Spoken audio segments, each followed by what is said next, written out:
You're listening to the Trade Show Insights Podcast, Season 16, Episode 14.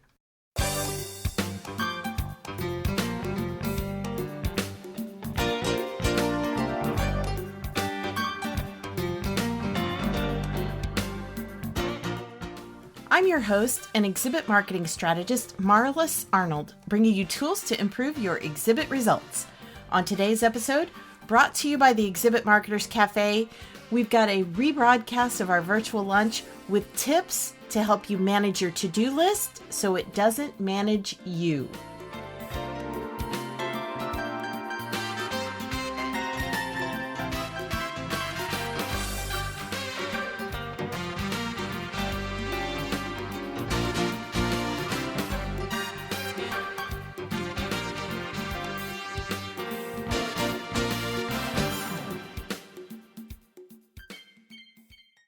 I want to introduce you to today's guest, who is a longtime friend of mine.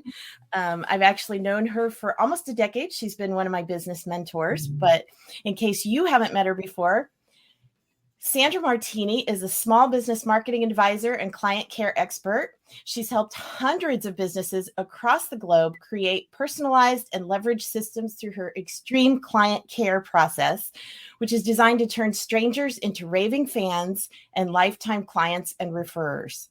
Sandy is also the founder of Escalator Marketing, which creates client engagement by nurturing prospects and clients every step of the way. And like I said, she's been a business mentor of mine for a long time. So Sandy, welcome to Virtual Lunch. Thank you. This is absolutely fabulous. As you were chatting, I've got my notebook over here and I'm jotting all these links down that as Alan was sharing them saying, this is fantastic. This is fantastic. Oh my goodness. I love this. Thanks. Wonderful. Yeah, it's a lot of fun for me. I mean, I just kind of collect as I go through, now that I have 2 weeks in between, I have 2 weeks worth of things that I come across in the news or wherever, and just, compiling all of those links and tidbits are really fun. It's amazing. And I would have to agree with both you and Adam. I'm a tea girl. Yeah. And everyone else can keep their coffee. Just give me my teas. I know. Alan spent years managing a high volume coffee shop and still never could convert me to coffee. Now that's love. Yeah. Yeah. So anyway, but he loves tea as well. So we don't have a conflict there. But so let's talk about productivity. I know you are so good at this. I mean, I hesitate to use the word because it's kind of cliche these days, but you are a productivity ninja, I think. You find ways to get things done that are so clever. But let's back up a little bit and talk about, what are some of the biggest challenges? I mean, why do we struggle so much with this whole concept of being more productive? There's so much to do. It's just, yeah. it's never ending. I sometimes say that as a business owner or an entrepreneur, that our businesses are kind of like the post office. If things stop, we are in big trouble. So we're always going to have that next to do, that next task on our list. It doesn't end. And you mentioned a few minutes ago about gamification and rewarding yourself. And it's so important because if we don't, we can get really discouraged about the fact that the list never really goes down. It's like, oh, great, I did 3 things today. Oh, shoot, I added 5. So yep, that's me. Yeah, same here. We all struggle with this. And particularly when you're a small to mid-sized business or you're doing something like events management, all of a sudden, you've got these lists upon lists upon lists. And as soon as you knock one thing off, these other things are added, but then heaven forbid there be a fire someplace.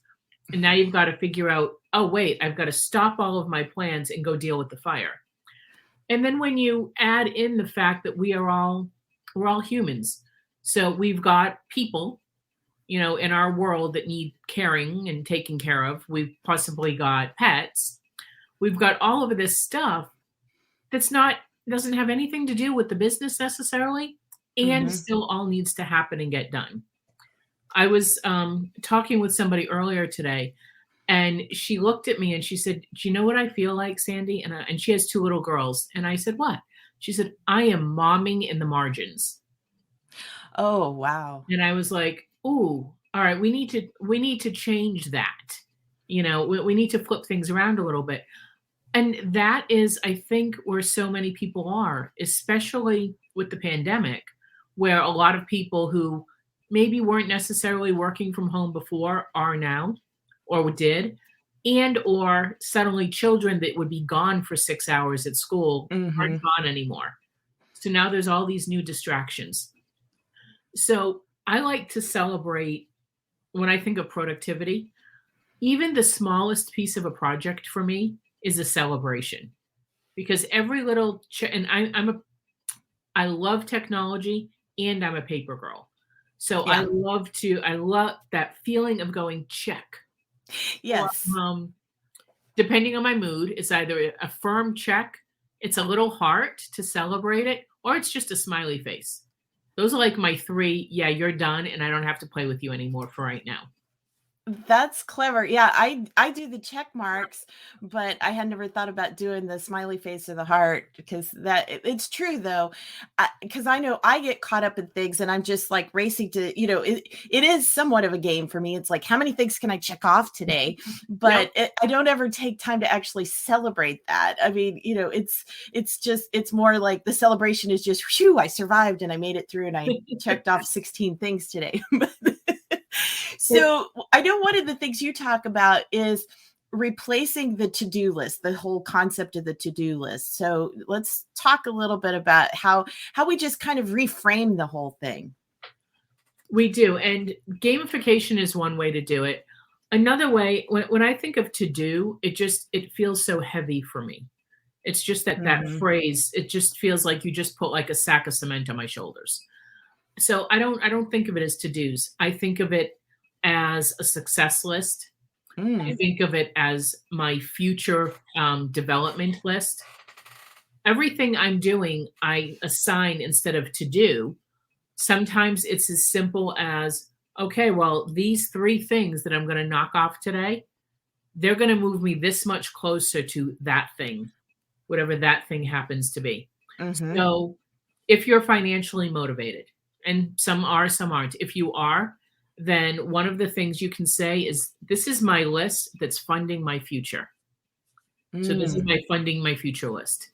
Or that cruise that I want to go on around the world. Yeah, this is that list. So I have a client who she has one goal. She's a solopreneur, doesn't have a husband, no children, no partner, just herself and her dog. And her goal is to retire to a cruise ship where you buy your cabin and you just travel around the world. And that's what this cruise ship does. Huh. So it's for active retirees to travel around the world. So she has priced out what that will cost her for what she believes is her life expectancy. And her list, it's not her to-do list, it's her world cruise list. Wow. And so when she looks at that, she doesn't have this feeling of heaviness. Instead, she has this feeling of getting closer. I did this and Hmm. that's getting me this step closer. So it's a type of gamification. And it's also very reward focused. So Right. what is something you want? And it doesn't have to be that far out. I held an event a few years ago, back when, in person was all the rage. And it was a small event. And what I told myself was, I said, you know what? If I can have 10 people sign up to this event, and if I can get really great reviews at the end of it, I'm going to buy myself this one particular necklace that I want. That typically I would never spend that type of money on a necklace for myself. Just not something I normally do. So 10 people signed up. I got the reviews. I'm looking through them. And I was able to go out and get that necklace. So it doesn't have to be, the world cruise or something 10, Hmm. 20, 30 years down the line. It can be something as little as, how am I going to reward myself today? Some weeks it's, you know what? If I get everything on this list done and it's a Monday, I won't come in the office on Friday. I'm going to go do X. I'm going to go play on Friday or do whatever it happens to be. So it's a way of turning that to-do list into something that feels motivating to you and not another, oh goodness, I have to do this. Even when it's our own businesses or our own projects that we're excited about, there can still be things on that list that are like heavy. Mm-hmm. So instead, turn it, flip the energy around to say, how is this going to motivate me? How is this going to make me so excited about that, whatever that happens to be? And everybody's that is different. Mm-hmm. So that's an easy way to kind of flip the to-do list around. Well, and another thing that I know I used, a tool that I used a few years ago when I wrote my book, let's try that again. Exhibit design that works. There we go. Feels like a Monday. Yesterday was a holiday, so today is a Monday, right? Yeah. But when I was writing my book, I had a chart and I called it Eat an Elephant a Bite at a Time. And so I had a chart that was literally an elephant that was like, broken out into pieces. Yep. And so I did a 90-day sprint of working on my book. And every day I had to eat a bite of the elephant. And so it became a game for me. It's like, okay, what's the task that I can cross off today? So it wasn't like I had to look at, I have to write this whole book.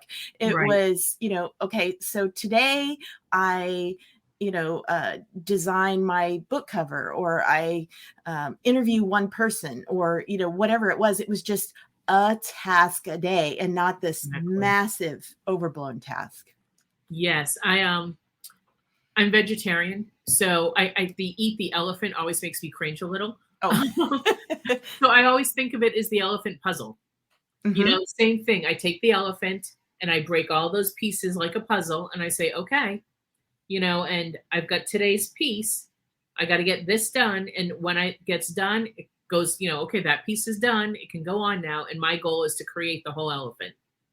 So it's the same exact thing. It's just taking those big projects and breaking them down so they feel not just doable, but just exciting to tackle, to get, to manage. Exactly. And I like your idea of the elephant puzzle, because I wouldn't really want to eat an elephant either. So No. Well, let's talk about chunking things down. You talk about a time chunking method. So tell us a little bit about what that involves. Well, our brains like to get into a flow. So they like to do something and keep doing that something.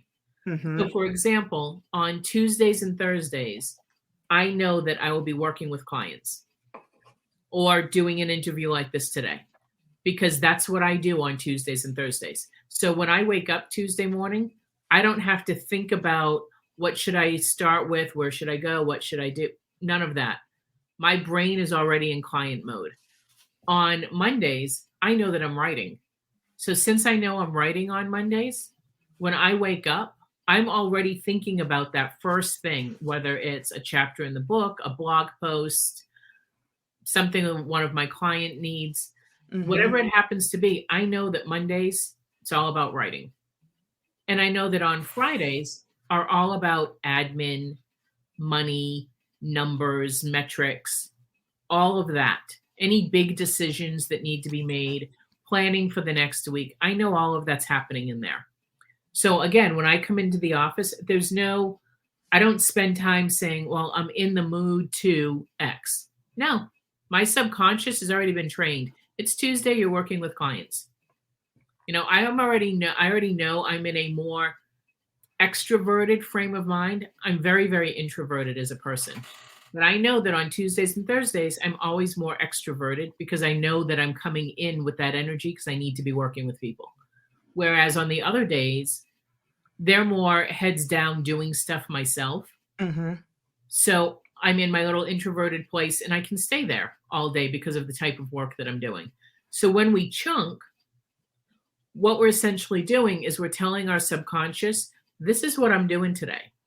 Okay, every Tuesday, you know that this is what we'll be doing. So when you get up Tuesday morning, your brain, while you've been sleeping, it's been already preparing for, in my case, those calls I'm going to be having, or those things on Monday, those things I'm going to be writing. So when I sit down at my desk Monday morning, I don't stare at a white screen. My subconscious has already gone to work and I just start, because it knows it's a writing day.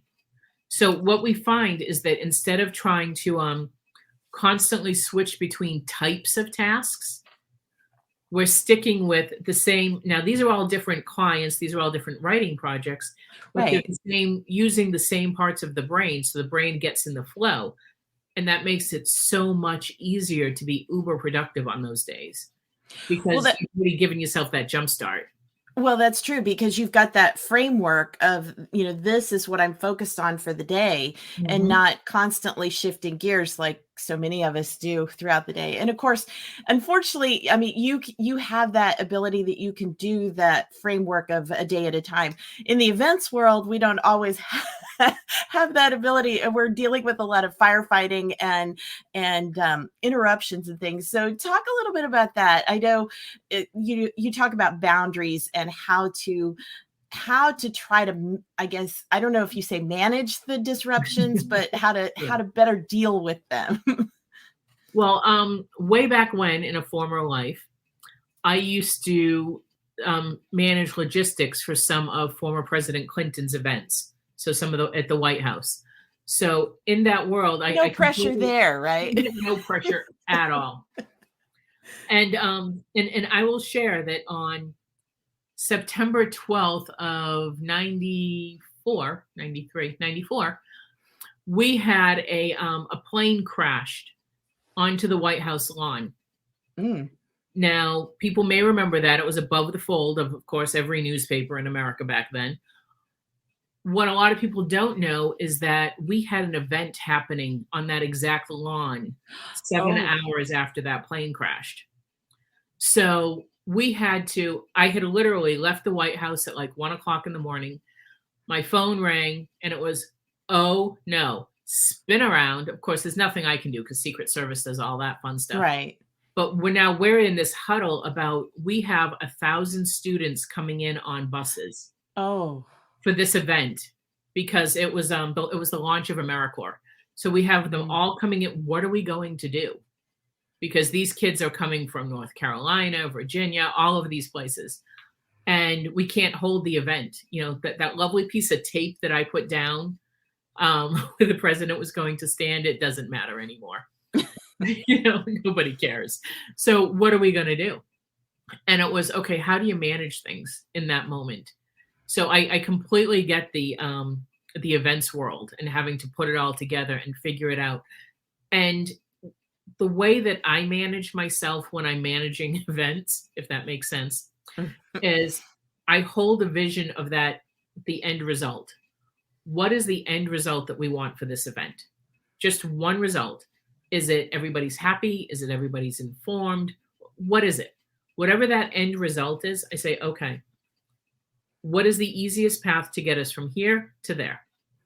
And then I do a little NLP, neuro linguistic programming. I don't want to call it a trick, that feels weird, but a little thing, an exercise where I go outside because I find I typically need a lot of room. And I will stand right here and I will look into the future. So looking in front of me, and it might be, down the street away.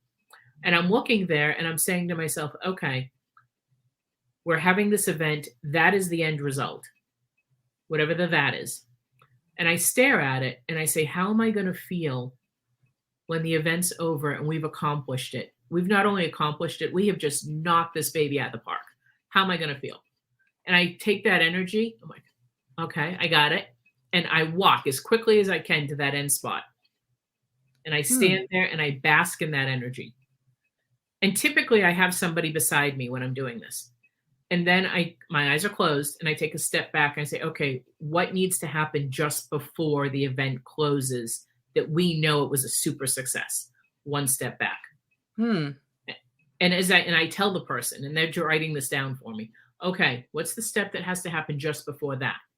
Just before that. Just before that. And I get all the way to, what do I need to go in the office and do? So then we type up this massive pages long list.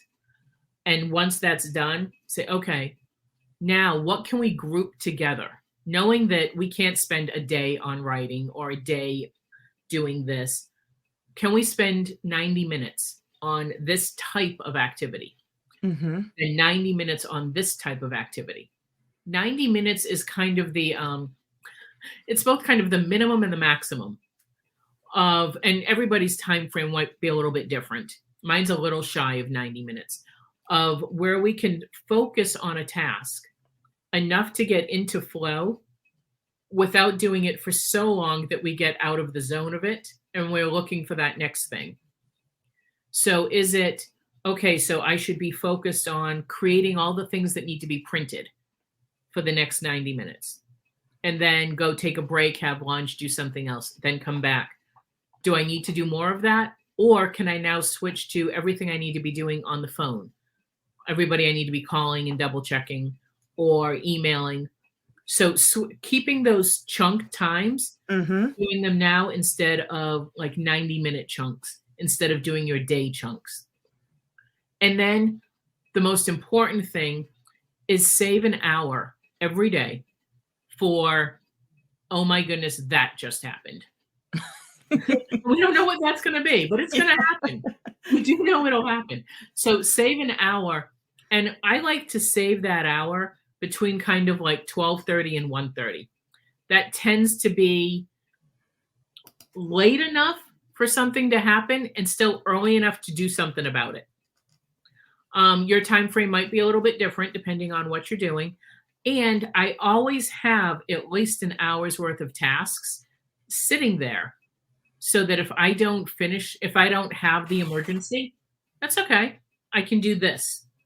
I can do this particular task. So it's not like I'm wasting the hour just sitting there tapping my fingers going, where's the fire? Instead I've got a backup.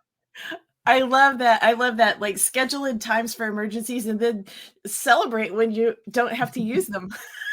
Yes. Huge celebration when I don't have to use them and doing something else instead, that gets me still further along to completing the elephant puzzle.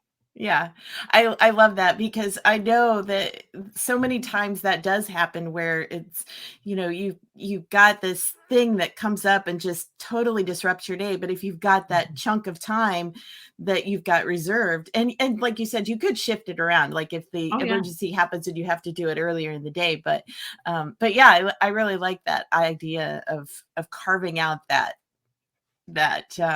buffer, I guess you could say, for the crises. They're going to happen, so we might as well plan for them. That's true.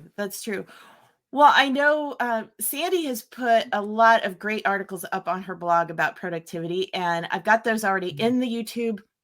If you're listening to this on the podcast, it'll be in the show notes, and Alan's going to put those up on the LinkedIn feed right now. So you'll have those there. But Sandy, tell us, do you have any favorite tools that you like to use to be more productive? I do. My favorite, and it's funny that I say this because it's not on my desk at the moment, just because the battery needs refreshing. But I have a Polder timer. So you can use any kitchen timer, but I like to set my Polder timer. And the reason I love it is it's shaped like an hourglass and it has digital sand. So if you're not using it, you can stand it up one way and it's just a clock. So it just says, it's 1:32. Now, if I want to use it as a timer, I flip it over and I say, okay, I want 90 minutes. So I, digital 90 minutes. And then the digital sand runs through it. I've always liked those kind of hourglass clocks. So this way I get to actually see, okay, look at that. And as I'm working, I'm sitting here and every once in a while I'll glance at it and I'll see the time running out. And it's like a quick jump start for me. So that's one of my just real simple, they're like $10 on your online platform of choice. And then the other thing that I love is Evernote. I adore Evernote because wherever I am, it's there. So it's on my iPad, it's on my laptop, it's on my phone. My grocery list is on Evernote. Anything that I need or that I might think of that someplace, I might be on the couch at night, but I don't really want to go back in the office. So I'll just grab my phone, grab Evernote and jot it down. and I know it'll be waiting for me in the morning. So I have found that saves me so much time, thought, paper. I don't have any Yeah. Post-its in my office. Evernote is my big Post-it, if you will. And then that holder timer, there's just something about it that to see the sand going down, to know I've got the timer, and it allows me to go offline. So I can turn off my Wi-Fi while I'm writing, for example, and still manage everything nice and easily. Yeah. Yeah. And I think that's really cool that sometimes it's a low tech tool that can really be helpful Yes. to help us get the job done. I actually put together, and I know Alan will put this up in the LinkedIn comments as well, but I put together a list of some of my favorite business tools of productivity, organizing, virtual meetings, all different kinds of things. So I've got a lot of different things that I use. But when you were talking about Evernote, I use a system called a software called Plutio. That's kind of a cross between Evernote and Trello. And so I do that, and I keep all the boards and put things up in there. So, but yeah, there's so many great tools out there these days for people to use. So Sandy, thank you so much for being here for Virtual Lunch. We really appreciate all the wonderful tips that you've shared. And I do want to share just one other link. This is the link to Sandy's website where you've got all the specific links for the articles. But if you go to the homepage here, scroll down to the bottom, she's got a free ebook on overcoming overwhelm. So you can sign up and get a copy of that. So I did want to make sure to mention that. Sandy, thank you again. Thank you. I really appreciate you carving out some time in your day to be here with us for Virtual Lunch. Thank you so much. Thank you, everyone, for joining us. And Alan, thank you so much for all of the amazing link work. Look at you go.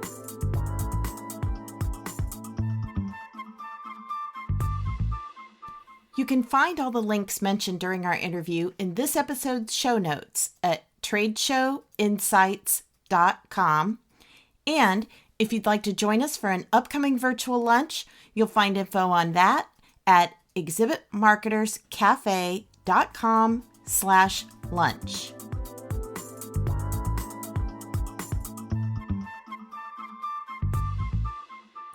If you enjoyed today's episode and would like more, you can subscribe to the podcast and automatically receive future episodes on your chosen device.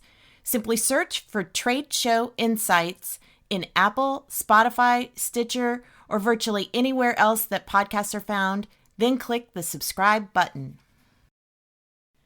Trade Show Insights is protected by the Creative Commons copyright license. You may feel free to share this recording with colleagues or embed it on your own blog, as long as it's shared in its entirety and is not used for commercial purposes. To learn more, please see the link in the sidebar of the show notes at tradeshowinsights.com. Well, that's it for this episode of Trade Show Insights. Be sure to check out our show notes and archives at tradeshowinsights.com. You can also connect with me using the social media links or the contact page on the site. I'm Marlis Arnold. Thanks for listening, and be sure to join us next time for more tools to improve your exhibit results.